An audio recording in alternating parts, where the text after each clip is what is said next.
എല്ലാ കൂട്ടുകാർക്കും പുതിയൊരു വീഡിയോയിലേക്ക് സ്വാഗതം. നമ്മൾ ഇന്ന് തയ്യാറാക്കുന്നത് പടവലം റോസ്റ്റാണ്. അപ്പോൾ അതിനായിട്ട് ഞാനിവിടെ അത്യാവശ്യം വലിപ്പമുള്ള ഒരു പടവലം എടുത്തിട്ടുണ്ട്. ആ പടവലം നടുകെ മുറിച്ചെടുത്തിട്ട് അതിൻ്റെ പുറത്തുള്ള തോലൊക്കെ ഒന്ന് വരണ്ടി എടുക്കുകയാണ്. അപ്പോൾ അതേപോലെ ഈ വലിപ്പത്തിലുള്ള കഷ്ണങ്ങളാക്കി എടുത്തിട്ടുണ്ട്. വലിപ്പം നിങ്ങൾക്കനുസരിച്ച് നിങ്ങൾക്ക് ഇഷ്ടമുള്ള പോലെ എടുക്കാം. ഞാൻ ഈ വലിപ്പത്തിലാണ് എടുത്തിട്ടുള്ളത്. അങ്ങനെ മുഴുവനായിട്ടും ഈ വലിപ്പത്തിൽ മുറിച്ചെടുത്തിട്ടുണ്ട്. ഇനി നമുക്ക് റോസ്റ്റ് തയ്യാറാക്കാൻ വേണ്ടി ഒരു ചട്ടി അടുപ്പത്ത് വെക്കാം. ഈ ചട്ടിയിലേക്ക് 2 ടീസ്പൂൺ വെളിച്ചെണ്ണയാണ് ഒഴിച്ചു കൊടുക്കുന്നത്. വെളിച്ചെണ്ണ നല്ലോണം ചൂടായി കഴിഞ്ഞാൽ 1 ടീസ്പൂണ് കടുക് ഇട്ട് കൊടുക്കാം.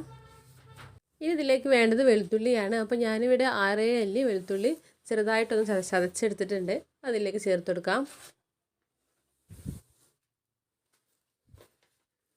ചെറുതായിട്ട് കളർ മാറി വന്നാൽ നമുക്കിതിലേക്ക് സവാള ചേർത്ത് കൊടുക്കണം. അപ്പോൾ ഞാൻ മീഡിയം സൈസിലുള്ളൊരു സവാള ചെറുതാക്കി ഈ രീതിയിൽ അരിഞ്ഞെടുത്തതാണ്. അതും കൂടി ഇതിലേക്ക് ഇട്ടെടുത്തിട്ട് ചെറുതായിട്ടൊന്ന് വഴന്ന് വരുന്നത് വരെ നമുക്ക് വഴറ്റിയെടുക്കാം.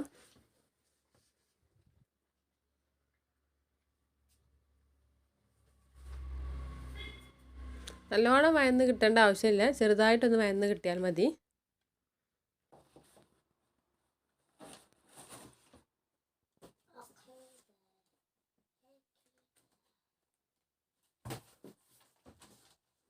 അപ്പോൾ സവാളൊക്കെ ചെറുതായിട്ടൊന്ന് വഴന്ന് കിട്ടിയിട്ടുണ്ട്. ഇതിലേക്ക് കുറച്ച് കറിവേപ്പില ഇട്ട് കൊടുക്കാം.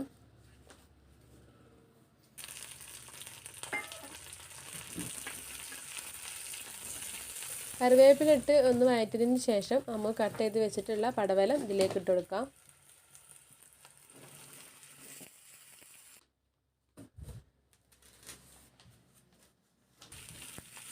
ശേഷം നന്നായിട്ടൊന്ന് മിക്സ് ചെയ്ത് കൊടുക്കുക.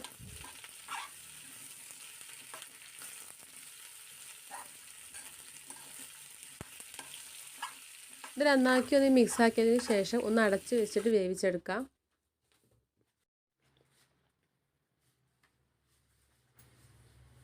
ഏകദേശം ഇതൊരു 5 മിനിറ്റോളം അടച്ച് വെച്ചിട്ട് വേവിച്ചെടുത്തിട്ടുണ്ട്.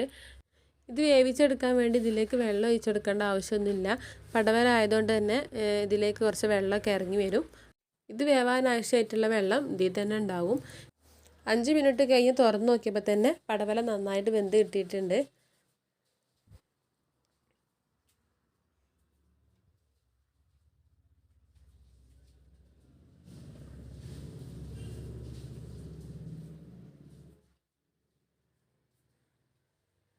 ഇത് നമുക്കിതിലേക്ക് കുറച്ച് പൊടികൾ ചേർത്ത് കൊടുക്കണം. അപ്പോൾ അതിനായിട്ട് ഞാനിവിടെ 1 ടീസ്പൂണ് മുളക് പൊടിയാണ് ഇട്ടെടുക്കുന്നത്. ശേഷം 1/4 ടീസ്പൂണ് മഞ്ഞൾപ്പൊടിയും കൂടി ചേർത്ത് കൊടുക്കുന്നുണ്ട്. പിന്നെ 1/2 ടീസ്പൂണ് മല്ലിപ്പൊടി,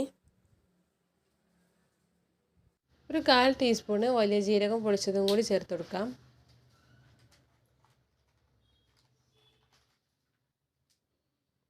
കാൽ ടീസ്പൂണ് ഗരം മസാലയും കൂടി. ഇനി ഇതുവരെ നമ്മൾ ഇതിലേക്ക് ഉപ്പൊന്നും ചേർത്ത് കൊടുത്തിട്ടില്ല. അപ്പോൾ ആവശ്യത്തിനനുസരിച്ച് ഉപ്പും കൂടി ചേർത്ത് കൊടുക്കാം. ഇത് നന്നായിട്ടൊന്ന് മിക്സ് ചെയ്യാം. ഈ മസാലകളൊക്കെ എല്ലാ ഭാഗത്തേക്ക് എത്തുന്നത് വരെ നന്നായിട്ട് മിക്സ് ചെയ്ത് കൊടുക്കുക.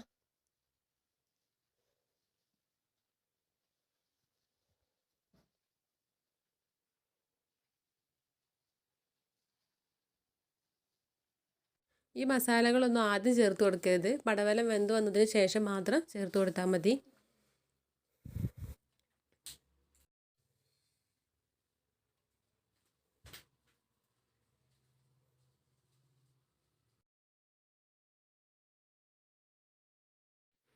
അപ്പോൾ ഞാനിത് 2 മിനിറ്റോളം ഇളക്കി കൊടുത്തിട്ടുണ്ട്. അപ്പോൾ നമ്മുടെ റോസ്റ്റ് റെഡി ആയിട്ടുണ്ട്. അപ്പോൾ പടവലം വീട്ടിലുണ്ടെങ്കിൽ എല്ലാവരും ഇതേപോലെ തയ്യാറാക്കി നോക്കുക. അപ്പോൾ വീഡിയോ ഇഷ്ടപ്പെട്ടാൽ ലൈക്ക് ചെയ്യുക, ഷെയർ ചെയ്യുക, സബ്സ്ക്രൈബ് ചെയ്യുക. അടുത്ത വീഡിയോയുമായി വീണ്ടും കാണാം. താങ്ക്